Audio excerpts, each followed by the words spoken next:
All righty. Good morning, good afternoon, good evening, whatever time it may be when you guys are tuning in to this broadcast. I am the international award-winning author. We need to turn down our background noise. But I am an international award-winning author, literary extraordinaire, and awe-inspiring coach, Toneal M. Jackson. But as we know by now, when I come in on Fridays, I am just a pleasant Green Party member. And this week, I am joined by two other Green Party members. We're starting with a new face that you guys see, Miss Candace. And then we also have David, who's been with us from the beginning. So Candace, let's yield the floor to you first. Welcome to the panel. And why don't you introduce yourself, give us your name, how long you've been with the Green Party, and why you like being a member. Oh, absolutely. Well, I want to say thank you for inviting me here on the platform to talk this afternoon with you. And my name is Candace Carey, and for those who might recognize my face, I am a professional actress. I starred in the movie Drumline with Nick Cannon and Zoe Saldana, and I've done other films outside of that, but I think that's the most memorable one. And I joined the Green Party, I think about 2 months ago.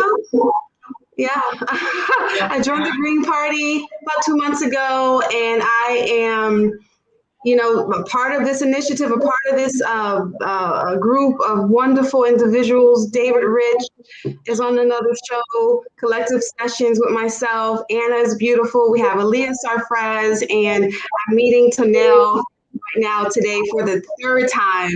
And I just love the Green Party. I love the values. I love so far, the people that I've met, and I just like the community base. And that's what stays with me. And I am happy to be here. I'm happy to discuss our topic on personal responsibility and global responsibility. I think it's a very important topic. Thank you. Awesome. Well, thank you for joining us on today. David, just in case somebody has been under a rock for the last 9 weeks, why don't you just take a moment and introduce yourself? All right, my name is David Rych. Thanks for having me back. Yeah, I've been on this show since first one, having a great time talking about the platforms. I joined the Green Party right after last year's election, so right beginning of November. I was a member of the Libertarian Party for a while before that, and just had accrued a great amount of misgivings about being a part of that party. And found the Green Party, checked all the platforms, agreed with every single one of them without exception, readily, and said I made the move over here. And I've been very, like Candace and Toneal, you said before, it's like just walking into like an immediate family and friends. It's just such a wonderful environment. It's so much nicer. It's so much more comfortable and less antagonistic than what I was used to, let's just say. So it's very, very nice to be a part of it. It really kind of helps you define your purpose in life and gives you a certain direction, as a multitude of directions to like help yourself and help the world, for sure. Absolutely. Absolutely. So for those of you who are just tuning in to us, we are actually in the midst of a 10-part series, a 10-week series, and this is actually week 9. So let's see if my memory will go with me on this. So we started out 9 weeks ago, and we started with grassroots democracy. Then we followed that up with social injustice. Then we did a little bit of something on ecological wisdom, followed by nonviolence. Then we discussed decentralization. Then we came up, we talked about community-based economics, feminism and gender equity. Last week, we talked about the respect for diversity. And so this week, we are talking about personal and global responsibility. And so if you all who are watching, first of all, if you all have questions, feel free to put them in the comment section, and we will definitely acknowledge your question throughout the panel discussion. But also, if you are like us and you are checking off your box and saying, hey, I love all of those issues, whether individually or collectively, and you want to become a member of the Green Party, then we encourage you to go to our website, which is www.ilgp.org. That's www.ilgp.org. And as always, if you have any questions, feel free to send an email to info@ilgp.org. And so now we're going to go ahead and get started. We're going to yield the floor to Ms. Candace, since you are the newcomer. And what we're going to do is start the questions off as we do every week. When you hear the phrase personal and global responsibility, what comes to mind? Okay, I think of personal responsibility. First, I looked up the definition of personal responsibility and global responsibility. And, by reading the definition, it makes sense. It's the idea that every human being chooses and instigates or otherwise causes their own actions, right? And then you have the global responsibility, which is, my notes here, always actions, right? It's with the common good in mind, being consciously aware of the interconnectivity and interdependency of the world, recognizing that change needs to take place at the personal, organizational, and systematic level, right? So that's like we all are one, we, all of us have a global responsibility. To have global responsibility, you have to start personally, right? This is what I was thinking about today. Personal responsibility, right? If I tie it into our key values in the context of this conversation, we're talking about, maybe climate change, for instance, right? So we have to start individually making a better choice on, should we recycle? Should I buy that electric car? Should I go with gas? So that's an individual decision, right? So here we have standards, right, in our society that we need to abide by, and a willingness. That was another definition that came up for personal responsibility, is the willingness to abide by a society standards, right? So here in America, our standards were derived on a reasonable person.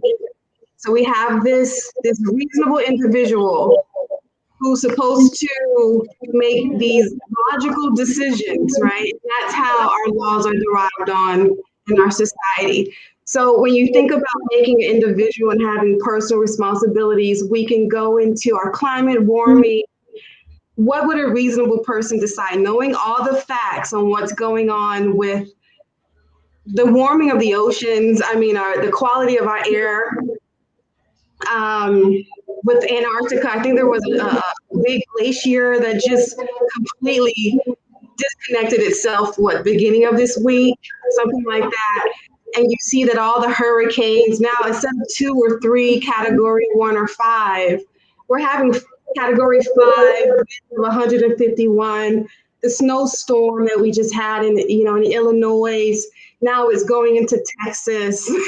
So if you think of, all these facts of what's going on right now, and a reasonable person say, you know what, I think I'm going to go with an electric car, right? So that is personal responsibility that ties into a global responsibility that helps us globally maintain existence on this earth as individuals, because without our land, without clean air, then we all as humans might be more than likely extinct if we keep going the route that we're going. I can't hear you. That latter part, it kind of sounded like it was similar to something we talked about with ecological wisdom week 3, wasn't it, David? So why don't we have you pick that up in talking about and expound on what Candace talked about? And because it sounded like a lot of the phraseology she used, I was seeing you shake your head because it kind of tied into the whole morality issues as well. So why don't you go ahead and pick it up from there? Yeah, so that's exactly why I was nodding my head. Is responsibility comes from our disposition of moral accountability, and you're morally, every single thing you do has a moral value or a lack thereof. And of course the goal is to maximize moral value and as much as you possibly can. And you do have an accountability, a moral responsibility towards everybody else in the world. Now, there's certain practical limitations on who I can help and who I can't. But as Candace was saying, like something as grandiose and as common as the climate is, as we're all participants, we each can contribute to the bettering of the crisis, of making the crisis, diminish, minimize, and go away, hopefully, by doing certain things, by investing in electric alternative fuel sources for things like cars or whatever else, your lawnmower, so on and so forth. Fly planes less if you can, instead of flying to the next state over, maybe drive there with your better car, because the fumes from the planes are awful. And there's all sorts of things there's a whole list. You can just Google, what can I do to help reduce carbon emissions? There's going to be a whole list of things you can do. Organic gardening is a big part of it. Buying organic food from local organic farms is a big part, because agriculture is probably the number one biggest issue concerning the devastating effects towards climate change, is how we're just absolutely destroying our soil. You could do things like write to your congressperson or your senators. The United States military is the number one polluting entity in the entire world, and that has to stop. So you need to talk to your government about it. So there's a whole list of things you can do, but at the fundamental level, yeah, we're all accountable. We're all responsible because we're morally accountable. And we're morally accountable because, like what Candace says, we come with reason. It's part of the definition of being a person, is you have the ability to reason through things, and that reason will tell you right from wrong, good from bad, truth from falsity, likelihood from unlikelihood, and that kind of thing. And I know I repeat myself a lot concerning that, but it's a very basic set of standards.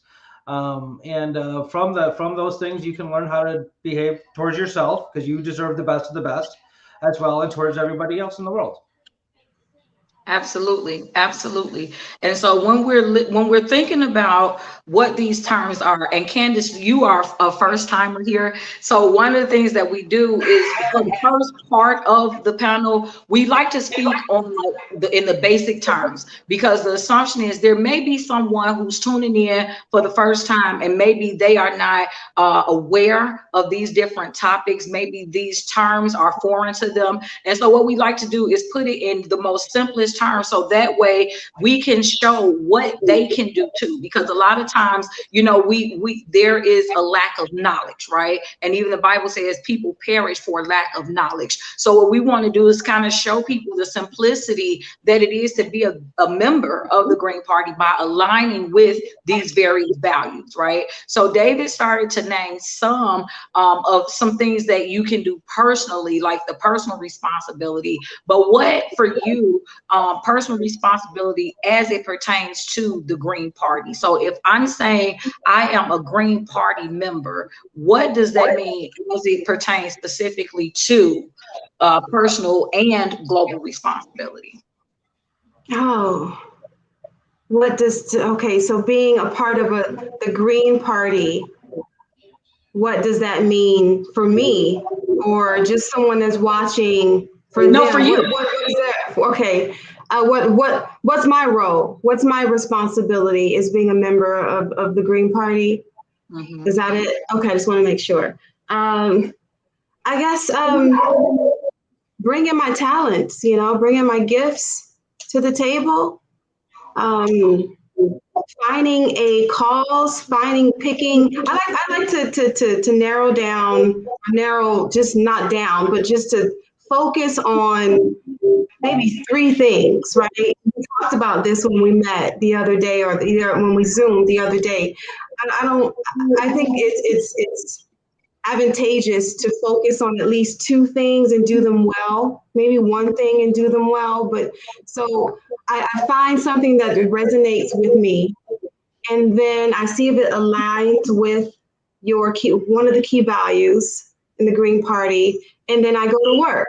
I say, well, how can I, what can I bring to the table? What can I create? How can we help with this reform? Or I can maybe create something in the lines of the subcontext of one of the key values. My thing is reparations. David knows that. That's my baby. It's reparations all day, and we are making a lot of progress with that. So, and until that is completely nationwide and funded and distributed, then that's going to be my main focus. I'm just going to be honest. and then I can move on to something else. And that's just how I like to work. It doesn't mean that I'm not flexible enough to take on something else. But for me, that's just how I like to get things done. I focus on one thing. It's like building a car or building an engine. You know, we start from the bolts, we start from the frame, we focus on that. And then when that's finished, then we start on something else. This is how I work, mechanically that way. So personally, responsibility on being a Green Party is to bring my Rolodex and be willing to learn, right? Be teachable and willing to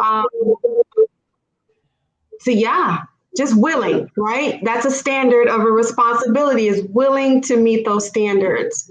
I think that's a major responsibility for the Green Party, and period.com. I hope that answered your question. Yeah, no, it totally did. And I'm going to have David chime in as well, but I want to jump in because I think that what you brought out was very important, because when we say those terms, personal and global responsibility, one assumption could be that we are simply talking about from an ecological standpoint, right? But I believe that it goes beyond that. It's not just about, obviously, when we're talking about green, it is to the economy, to the world. But I think also, if you're saying specifically to the Green Party, what can my personal responsibility be? What can I bring in? So I like the way that you broke it down. But at this point, we're going to let David kind of jump in and give us his purview. No, I liked Candace's response to that. You know, you bring to the party your talents and what you can do. You know, I bring a certain amount of notoriety. I don't know if it's good or bad, but I mean, you know, my radio show and stuff like that, and being able to publicize a lot of the things concerning the Green Party.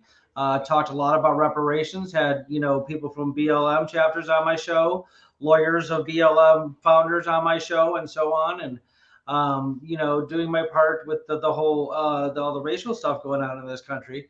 And I talked a lot about climate change. I talked a lot about police reform. So my main impetus, my main, you know, things that I can do for the party is just bring attention and awareness and inform the public on things that they need to be informed on. So that's probably the main thing I have to bring. You know, being on the podcast and so on like that, you know. Candace brings a whole other set of talents, and Toneal, you bring a whole other set. Well, you actually have we all have high profiles. I didn't know you were a star in a movie. That's awesome. I'm gonna go watch that movie tonight. Are you kidding me? I knew you were an actress. I didn't know. This is the first time I ever heard that you were in a movie. That's what movie? You said you were in Oh yeah, oh me. I thought you were talking to Toneal. Yes. No, you. Yeah. I mean, I knew you were an actress. I'm like, you just said that at the beginning. I'm like, wait, what? That's awesome. Yeah. Thank you. Yeah, I mean, bringing awareness to the public is probably one of the most important things to do, because there's a lot of misinformation out there. And one of the things I pride myself with my radio show is I do an awful lot of very rigid and exact research. I make sure that my sources are credible. I don't bring up nonsense. I don't make up opinions. I mean, it's an editorial, so sure, I bring my own opinions into it, but they're always reducible down to something that a scientist said, a meteorologist said, a climatologist said, a physicist said.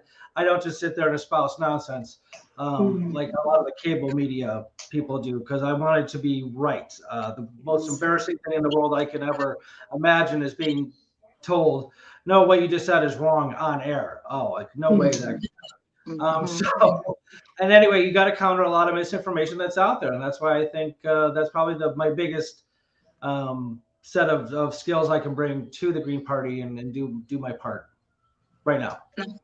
Absolutely. I totally agree. And that's why, like I said, I really love the way that Candace set up the question, or her response to the question, because when we're talking about personal responsibility, I look at it as, what can I do? Right. And then it's fill in the blank.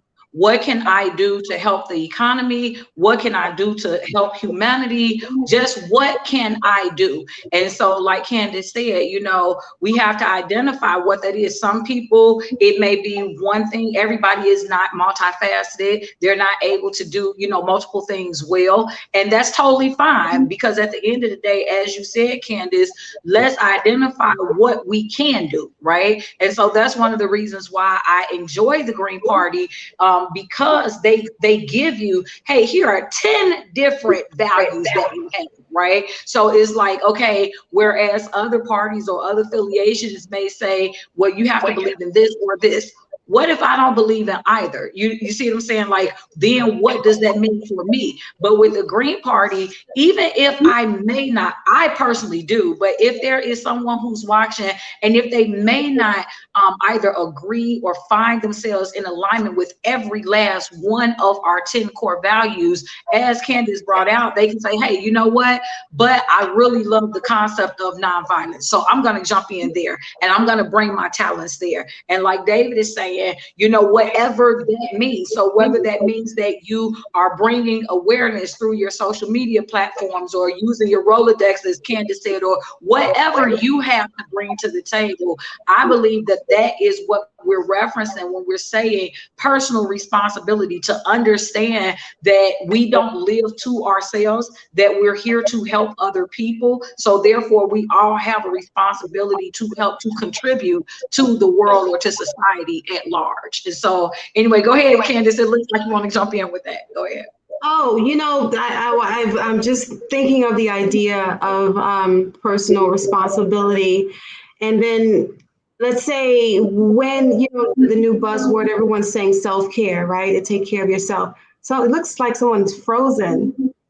Toneal is frozen and David is frozen on the air.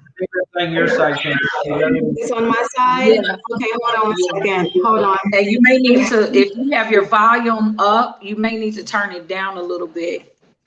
I'm not sure whose it is, but we're getting feedback from somewhere. Uh-oh. We may have lost her for a moment, David. So why don't you jump in? I think, even though I know that you don't know what she was about to say, but she was starting off with the concept of personal and global responsibility. So whereas we understand that, hey, I'm going to bring in what I can bring in, and that kind of addresses the personal responsibility. As a Green Party member, what are we looking at from a global standpoint? The global standpoint has to do with, I think it's transcending the notion of national borders and national boundaries, and stop identifying everybody else as merely other. You know, there's this notion that, like, you know, whatever country, whatever landmass you're born on somehow makes you more special than any other of the people in the world is absolutely absurd and ridiculous. And we need to start thinking of people as people and not as, like, you know, Russian or Yugoslavian or Spanish or Mexican or Canadian or American or whatever, because those are arbitrary and are utterly meaningless. Hello. Hi. So yeah, I had to change to use the house Wi-Fi. I had it connected to my cell phone. So anyway, so I'm back on. So what was I saying? I was talking. I can wait. Well, you guys were deep into discussion about something. I finished my point. Is that you just need to think globally, is to think transcend your thinking beyond national boundaries, and to think of people and as the world, as, you know, you ever heard of the Gaia hypothesis of actually the whole Earth is a giant living organism, and everything is, you know, talking about systems and stuff like that. Candace, everything is interconnected. That's a very true thing, very, very true, and can be measured and therefore shown and proven by science.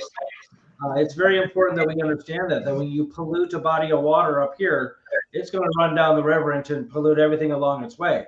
One of the big problems in the Gulf of Mexico is the pollution coming up from, like, Michigan, you know, or something like that, or maybe it's Wisconsin. But I mean, it's actually headed down and it's destroying wildlife in the Gulf of Mexico. And the people in the Gulf of Mexico aren't doing anything, you know, to provoke that. So it just, you got to think past yourself, past your cultural, your national, your ethnic, your gender, your sex, your racial boundaries, and not to say to dismiss the identities thereof, because they have their place and their importance. There's no doubt. But if you're going to care globally, you need to care about people as people. I love that answer. So what we're going to do, we're going to bookmark that. Jump over to Candace, let her finish her thought on personal responsibility, and then we'll tie everything back together. Go ahead, Candace. Well, yeah, to add to what David was saying, globally, we need to care about people, period. It doesn't matter their gender, their culture, their race.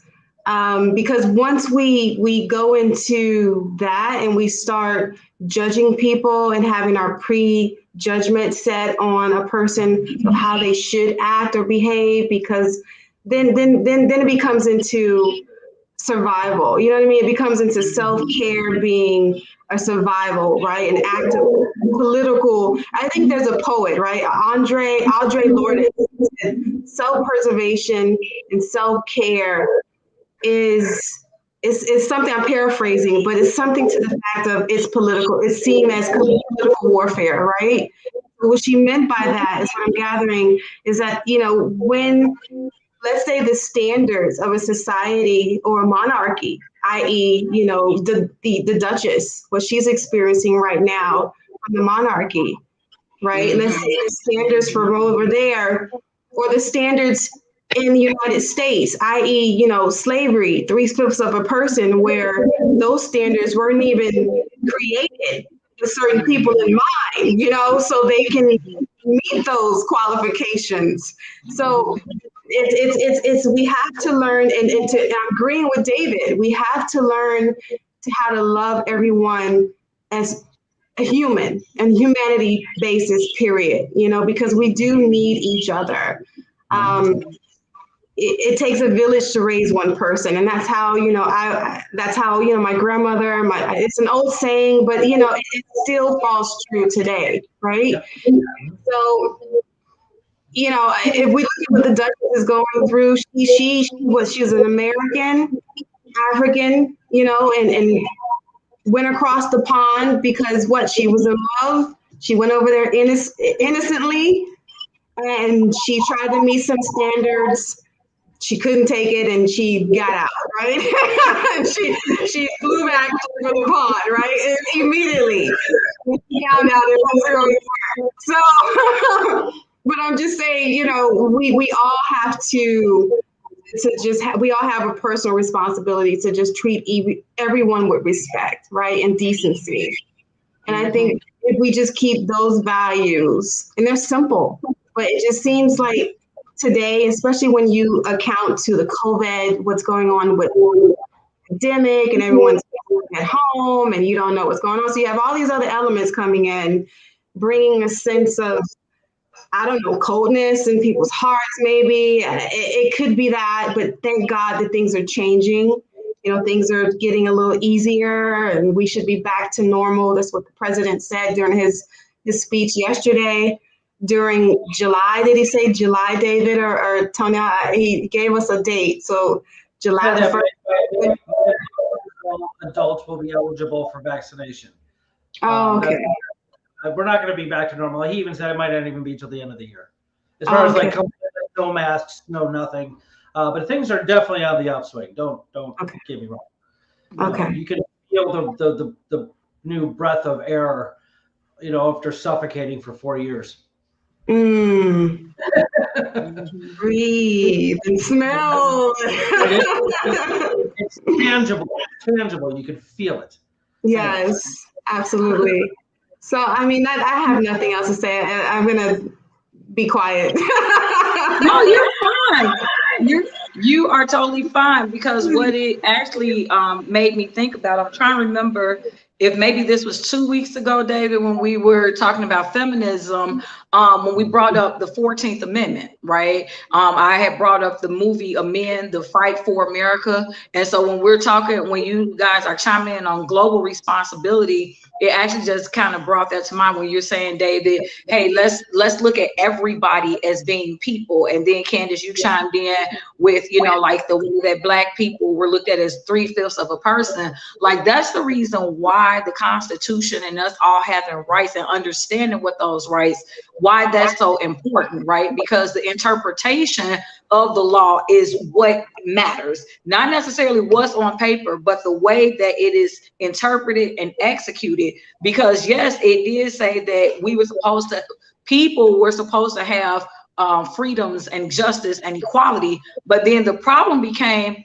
who is considered people. And so, you know, that's how come you had to go through when women had to fight so hard to be considered a person, and African Americans had to fight hard to be considered people. And then even with the LGBTQ community having those rights because they are also people. And, you know, like basically you had to fight it. Even, you know, the people who are not born here as a citizen having to fight for those rights. So it's like, even though technically speaking, our country may say, this document may say people have these rights, where the caveat comes is, who do we then consider people? So I think that we tie that all in under the whole global and personal responsibility by saying, how about we just respect everybody, regardless of your gender, regardless of your race, ethnicity, regardless of your sexual preference, your sexual orientation.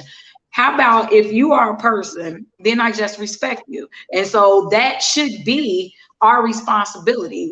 And so that's where, when you tie in the social injustice and you tie in the nonviolence and all these different things, feminism and gender equity and respect for diversity, to me, all of these can be found under the personal responsibility, our personal responsibility, as well as, to me, what the country's responsibility is to us, not just what our responsibility is to the country. Do I feel like JFK right now? Ask not what you. Never mind. Anyway, but you know what? I want to yield the floor, Candace. But you know, before I ask you that, let me say this. For those who are just tuning in, because we are at the halfway mark already. So for those who are just tuning in, we have been talking about personal and global responsibility, which is the 9th key value of this 10-week series for the Green Party. If you all enjoy what you've been hearing, if you have any comments, feel free to put them in the comment section, and whether we get to them live or on or later on, we will respond to you. But feel free to ask any questions and put them in the comment section.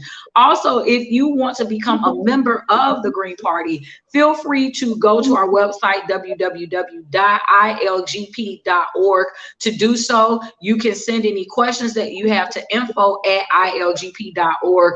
And if you may want to volunteer, go to that same website, ilgp.org/volunteer. And that way you can get some hands-on experience, get around fellow Green Party members, see what it is for yourself that we are doing and what we are talking about, so you can make a very educational and informed decision about whether or not, like us, the Green Party is a great fit for you. Right. So now, Candace, I want to yield the floor because I want to give you an opportunity to talk about any projects that you are working on, especially as they pertain to the Green Party and what we're talking about with personal responsibility. Right, thank you. We are working on a docuseries. It's titled Healing America, the Reparations Illinois Chapter, and that's every Sunday. And we're on our 7th chapter. We've had Senator Roland Boris on there. We've had Minister Honorable Ali Justice Kohan from the subcontinent of Pakistan. We've had mayors from Australia. I mean, everyone.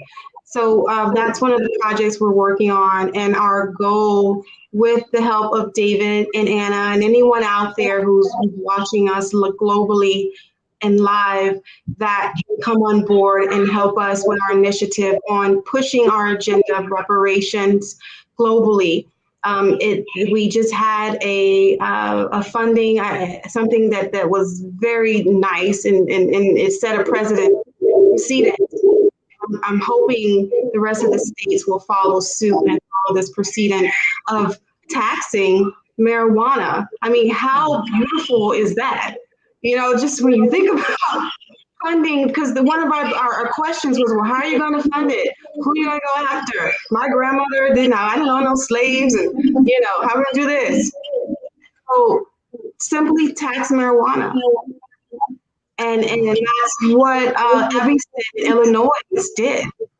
And they raised at least somewhere between 3 million. David, you sent me the article. Yeah, no, I don't remember the exact number, but they're using money taxes from marijuana sales to provide reparations for their own residents that qualify for it, which is very cool. And there's a couple of towns around the country. We talked about on the other program that have done that too. There's one out east, I can't recall where exactly right now, but that did the same thing. And you want it to happen on the federal level for sure, because it needs to cover everybody. We need to get this taken care of. But at the same time, you got I'll take what I can get for sure. And bravo to Evanston for doing that. And hopefully other towns and states, counties, whatever else, the federal government. It's going to be a hard battle on the federal level for sure. There's Republicans thinks it's ridiculous. I mean, one Republican said you can't promise people reparations because it's the same thing as promising socialism. And every time the government goes to do something concerning money, everybody on the right is like, "Oh my God, it's socialism! It's invading! Oh my God, what are we going to do?" It's not socialism. It's a specific program and project for reparations. Anyways. Oh, that's good. That's good, because these are some of the obstacles and questions that we're going to have to face. And the point is to have anyone that's concerned and have concerns in Congress or even in the House, the federal level, the way we can present it to them and say, hey, it's not as striking as you think it is, then that's the route we should go. So that's one of the things we're working on. And then we have the collective District 52, which is every Sunday as well. And that is green. We have Anna on there, David. We have Eddie, who hasn't joined yet, but he will. He's leaning towards it. And so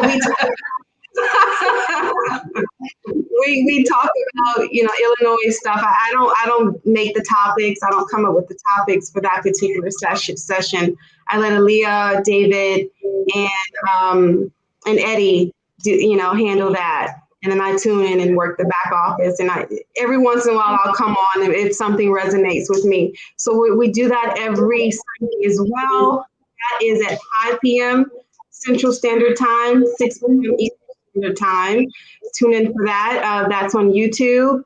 You can check out my Facebook page, which is Kim Lucci, Facebook.com/Kim Lucci. And then it's also Twitter, Kim Lucci, and Instagram, Kim Lucci, where you'll see all of our invitations and dates of programs and topics that we're working on.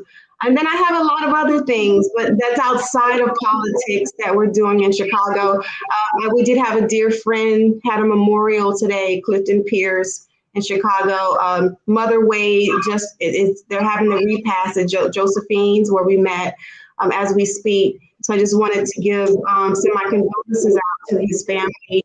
They're watching, and my warmest sentiments to his family. And he was also one of our, had a radio show called Justice Chicago. David was a guest on there, Eddie, Aaliyah, and myself. So that was, but yeah, and then we're doing some stuff with you too, which I don't want to talk about yet, but that's in the works. So yeah, those are just little nuggets, a little snippet of what we're working on.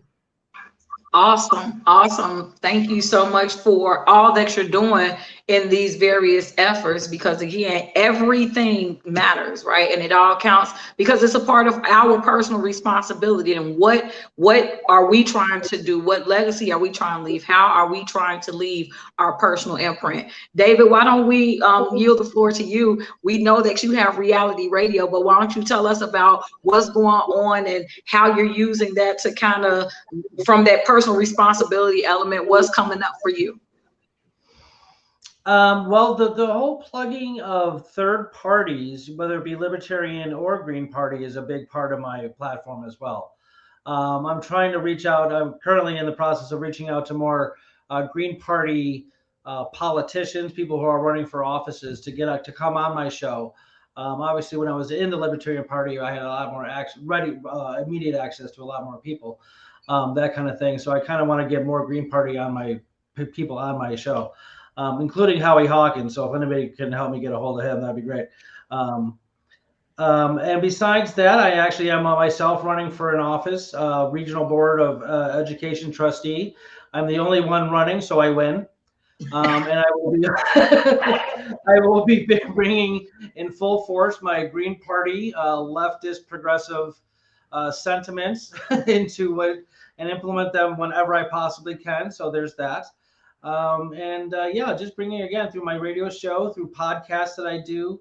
Also on just kind of random podcasts that I do. There's a series of podcasts that hopefully I can get to sooner than later. I'm just trying to figure out what kind of software to use for video production concerning police reform in this country.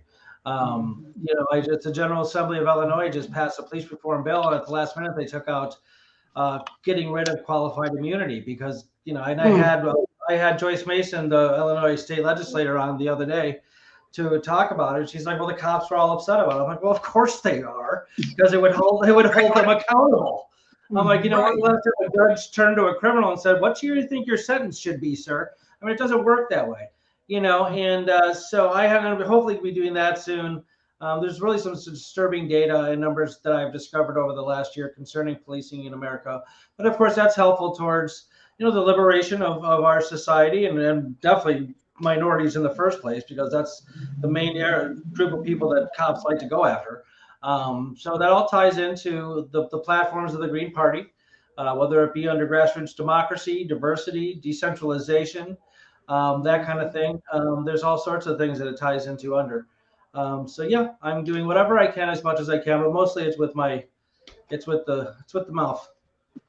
And that's where I think we are very similar. That is because that's also what I do. I tell people all the time, regardless of the platform, I educate and empower. I like to bring awareness. Even today, you guys know mostly every week I'm in with a green shirt. Today, I'm wearing my shirt that says, I'm glad to be a woman. This is my organization of women. So a part of my responsibility, my personal responsibility, is helping to empower women. File it under feminism if you want to. File it under respect for diversity, because there is not a particular group of women. It's women as a whole. I think that we all have to, again, going back to what we've talked about before, be respectful of people in general, regardless of race, regardless of age, regardless of color. We have to have a true respect for humanity. I think that, I believe with every fiber of my being that is our greatest responsibility, is to respect one another, right? So in either case, guys, this show is actually a little bit shorter, but it is okay because we're about 13 minutes out, so we're still doing good. What I want to do is just leave a time for final remarks. So Candace, if there is any final remarks that you want to leave with us, we know about your shows, that's for Sunday, but if there's anything else, any final remarks that you want to leave for our viewers on today, now is your time. Okay, final remarks. I think, what I got out of tonight's discussion is just be respectful to everyone. You treat everyone, you treat your fellow citizen, your fellow man or woman, the way that you would want to be treated. And that's a good start.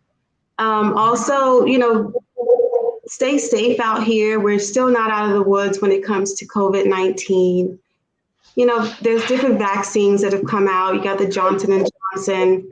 For those who are allergic, like myself, I have allergies, so I had to wait for Johnson & Johnson's vaccine, which I'm still on the fence about. But, and then you can also take your vitamins and stuff, vitamin D3. You got to have your vitamin C, which our body doesn't create. So vitamin D3 and C and immune vitamins to stay healthy. And I might run for office too one day. So, I want to put that out there too. So anyone that's watching this, look out for me running for office soon. I think this is the place. God has me here for a reason, and I'm just looking for my right fit, where I fit in. what seat, what county. I think I know the state. I'm just looking for the county and what position. So I'm looking for some type of guidance and mentorship. I'm putting that out there. So anyone that's watching this that wants to take me underneath their wings, please do so and contact me, okay? And I look forward to being on your show again, Toneal. This has been very nice. And I would love to be on your show again. And we can discuss whatever it is you want to discuss, from reparations to, you see, I said reparations first. Right. Absolutely. No, it was great to have you on. And so thank you so much for availing yourself. David, before I have you give the final remarks, let's address Candace's question. She said she put out there that she wanted to run and she's looking for the right position. So you said that you are running and you have run before. How did you choose? How did you know what position to run for? Well, the first time when I was a libertarian, I just got a phone call from one of like the libertarian campaign managers and asked me if I wanted to run for federal Congress with no expectation of winning. It was really just sort of a political strategy to get Democrats and Republicans to spend more money than they needed to. So I said, sure, why not? And then in retrospect, it was really kind of a stupid thing to do. Not stupid, but it was just a waste of time. Why would you run for an office and you're expecting, hoping to lose? We shot way too high. Again, the intention was maligned, and I didn't like it. This time around, it was because Anna got a hold of me and said, thinking that we both think that I should get into politics somehow, some way. She provided me with a far more reasonable and accessible office, and she said, would you like to run for regional office of education? Describe the duties briefly, and I said sure, because it's, again, like if I was since I am the only one running, again, I win, so that's cool. I'm just spending any money on campaigning, and obviously it's accessible because I win,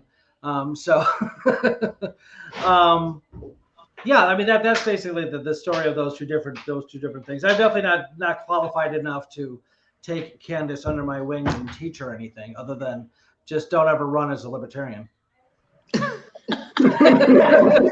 Okay. Oh my goodness. Oh my goodness. Okay, so take that, Candace, put that under your wing. Don't ever run as a libertarian. Okay. So now with that said, David, go ahead and leave us any final remarks that you might have for our viewers today.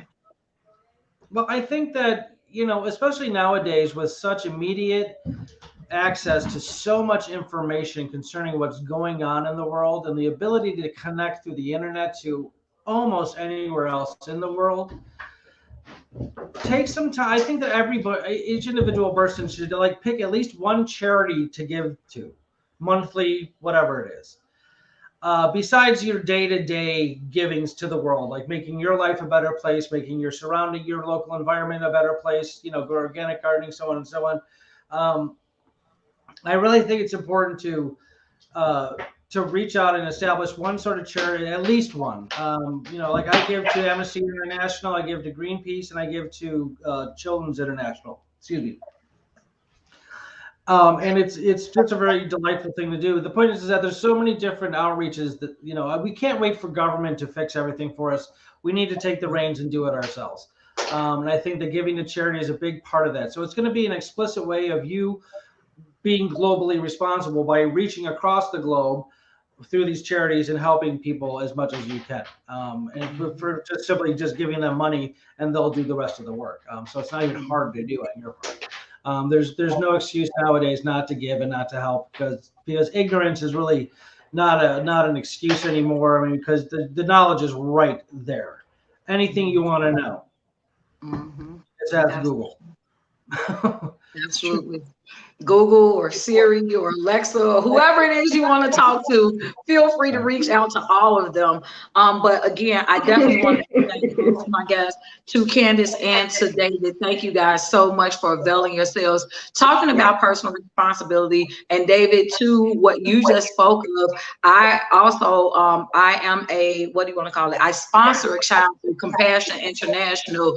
As though I didn't have enough of my own children, I also sponsor time of every month, just because I do feel that as being a responsibility, right? I feel that when you have the opportunity, you should give back. I think that that is our responsibility in some type of a way. Everybody will do something different, but as David said, find something that you believe in and then jump on board. A lot of times we feel as though if we don't have $5, $10, $20,000 to give, that we shouldn't help. But no, whatever it is you can do, whether it is giving financially or even giving your time through volunteering, that is our responsibility to jump in and to help to make the world better, however we are able to do so. And so in either case, guys, I want to thank you again so much. And I want to encourage our viewers to tune in next week. Believe it or not, these 10 weeks have flown by. We are at week 10 already next week, and we will be talking about future focus and sustainability.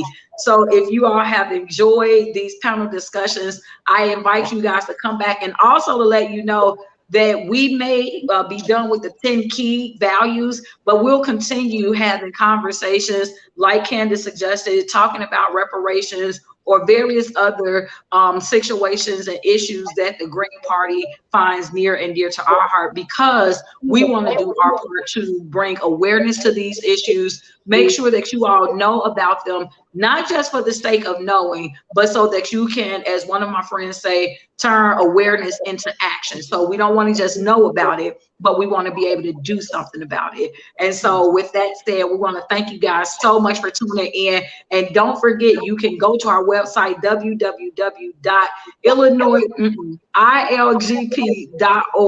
if you're looking to join. If you have any questions, info@ilgp.org, to know about any events that we have coming up. And I do know one of our big days is coming up April 17th. That is coming up. That is our spring convention. And then I know there's something else that's on March 27th. I don't remember what it is, but I know if Anna has the event page on there, then go to www.ilgp.org/events. And all of the events that I'm talking about can be found on that page. But we want to thank you guys so much for tuning in this week. And until next time, you all stay inspired. Thank you. Peace. Yes.